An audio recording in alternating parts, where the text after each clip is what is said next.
Okay, early in the morning, Pack is out playing once again.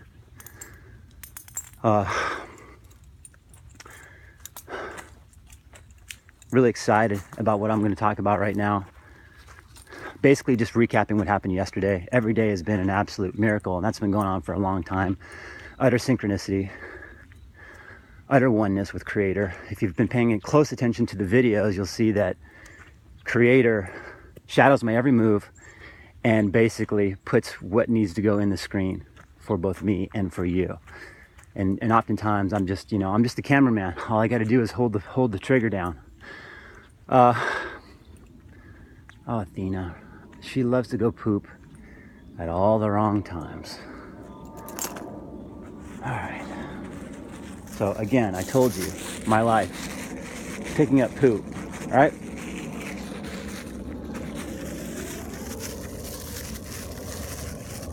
Okay. So, should I start over again? No, I think I should keep it going here. If you ever want to test yourself, guys, see these rocks? Walk barefoot on them. That'll make you tough. That's what we Native Indians do. You know what I'm saying? And the native will know me as the white buffalo. So this ain't nothing but a thing on the bottom of my feet. Just like the beast system ain't nothing but a thing underneath my feet. And speaking of the beast system, boy, I got a story for you. Of course, we saw one of the Fed Reserve elders make his move out of that hot bowl of soup. Keep your eyes open, folks. Okay, so recapping yesterday, I was focused on, and I'm going to go back to the day before, which was about the black folks, right? Black tribe. What happened there is hilarious. As the white people came out of the woodwork, and I'm not talking about friendly white folks, I'm talking about sour white folks. And believe me, I know the difference in energy that just wouldn't, I just might as well go into it. So, on that other video about the black tribe, I sit down in the park, no one's there, I hit the play button, and out of nowhere, here they come. And they wouldn't let me be. The park was pretty long, so, there's plenty of room to be, by yourselves. And they were following me around like a pack of zombies everywhere I went. And so I went up against the fence, all the way up against the tree line, right? Because that's all, I went all the way to the edge. And I said, because we've been pushed to the edge. And I said, we're on the fence, you know what I mean? And we need to get off the fence, because here's the bottom line, folks. We cannot serve two masters. You cannot serve the light and the dark at the same time, especially right now, or you will be pulled apart. You cannot serve it, and most of it occurs in your mind and in your head. So we cannot serve the pain and the anger and the frustration and the judgment against one another and serve peace, happiness, and joy. You got to make a choice. And so when I see guys like Donald Trump at the front, of course, these guys are all Freemasons and brilliant gosh damn people. They really are. I can't deny that. So I see a brilliant Freemason or whatever boys club he's in pushing everybody's button. He's pushing all the buttons so that we can say, let's take note. Let's take note about what we care about and what we believe in. So we got the Mexican on the front line, right? And trying to discard the Mexican. Well, guess what? I stand for the Mexican. I am the Mexican. And yesterday, the Mexican came to me in so many ways as I was celebrating the garbage man originally, which segued into that beautiful, again, I'm in the park by myself, you look in the video, there's nobody there, guys, giant park. And who shows up? Literally, I didn't have to move my hand. In my picture screen, the beautiful Mexican nanny nurturing a young white child, which is the theme of my city. I don't know about yours, but they're raising all our kids. So it segued into appreciating the Mexican, right? And that's just, I'm in the moment. Truth comes in the moment. God reveals itself in the moment, guys. God is not yesterday, it's today. Do you understand? The old is going away, and it's up to us within our picking up more poop. Simply up to us, guys, through our intentions. And our intentions are everything right now. And it starts at home. It starts in your own heart and soul. It's time to look in the mirror. Everyone's got to look in the mirror and flush everything out. And say, oh yeah, I was doing up to that and that. I felt that way about the blacks, and I felt this way about, so-and-so. And every time, white folks, every time you see a black person on the street, it is an opportunity to become whole and complete. Because in loving them, you may heal yourself, because the black man has carried the wooden cross, the wooden cross of the white man's sin within his heart and with his soul. Do you understand? Because it's all about slavery.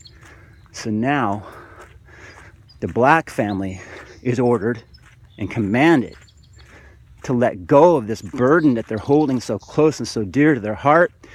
Because like me, guys, I'm holding on to a lot of stuff too. I'm holding on to this last tribute that I've been doing over the last 12 years, which involves me reaching out to High Creator in every moment as though it was my last chance. And I've been doing that for so long that I've been living in this hurricane, and it's gotten so big and everything's gotten so big around me. I just said, take it away, man.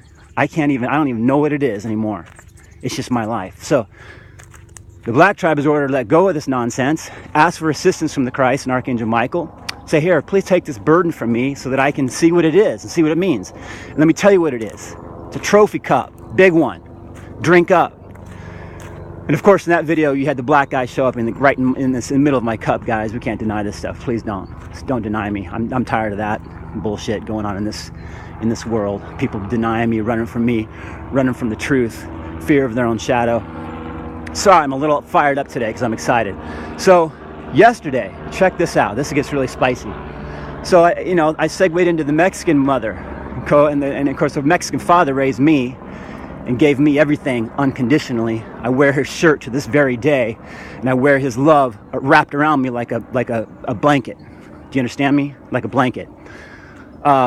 So in that video, if you look close, there was a Mexican kid over on the right. He's sitting by a garbage can. I think he was wearing black, okay? So I glanced, I saw him. I take in everything. I saw him, but I didn't want to focus on him to make him feel uncomfortable. He honestly, to me, looked like a gang member, and there's a bunch of them around me in my neighborhood. I got no problem with them. I love them, and I want to talk about them as well at some point. What that expression is, what part of the Mexican stood out there to act out against those who control us. Do you understand what I'm saying? So eventually what I did is, I knew I wanted to talk to him. I was pulled. I was like, you got to go talk to that guy. So kind of found my way over there. We made a smile. And all I needed is a smile. That's my invitation. So I went over there. What's up, brother? How you doing? We started talking. Right away, he offered me a peace pipe. I said, sure, why not? And man, let me tell you the story that unfolded. So his name is Jason. God bless you. Jason came all the way from downtown LA to be with me that day, yesterday.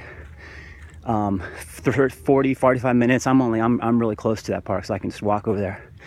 He was 45 minutes away, right? We shared some stuff right away. I told him about my little battle with Satan. It wasn't really a battle, it was an ass kicking. And you can learn about it in my video, Garbage Man. And I'll talk more about it. It was pretty cool. But so basically what that means is the head of the beast is gone, and now I'm going to watch the body fall. That's what that means. And it better hurry up, and I'll be ready for every funeral. So as I'm talking to him, he said, yeah, man, I put a call out. As he got to know me and figure out who I am, the first thing he asked me is, are you a Christian? I said, I don't have any labels, but I am the one that you speak of. Then he said, huh? And I said, you heard me. Oh, we had a beautiful talk, man. This is the one guy, I swear, on planet Earth that didn't run after about 20 minutes of me speaking with him. So we carry on a bit, and the important thing he told me is this. Because we started talking about the birth certificate, the straw man, and the BS, and the enslavement of mankind, and what's up to doing what, right? So he goes, yeah, man, and I brought up the birth certificate and straw man, because I always do. The fake you created, the false soulless entity, spelled in all capital letters. He goes, oh, yeah, I know, I heard about that. Well, I go, you heard about it, but apparently you don't know about it, so let's get further into it. So He said, well, my buddy Paul just went into the court system the other day. He did what you're talking about, and it was over a parking ticket, actually. And he went in there and he said, I'm not representing myself as a fake creature, soulless being, straw man entity. I'm here as a human being. And you know what happened? This is really important that he told me this. The judge yelled at him and tried to intimidate him out of his own birthright. And I said, Jason, thank you for telling me that, brother, because that's a big no-no in this little game that's been played. Because let me tell you, the powers that be, Lucifer taught these guys, do you understand, that you must stay within the parameters of the game, of the laws of cause and effect.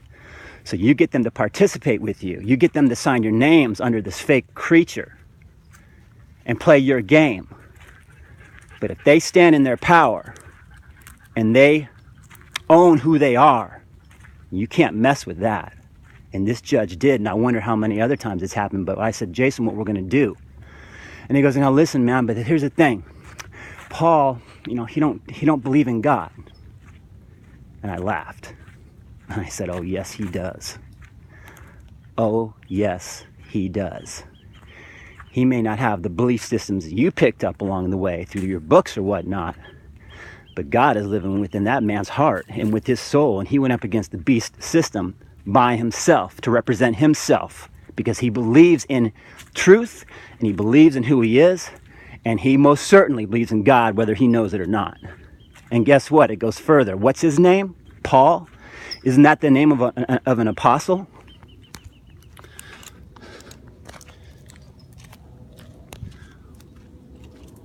Isn't Paul the name of an apostle?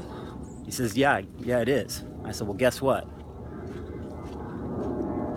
Paul the apostle just prepared Christ for what is ahead.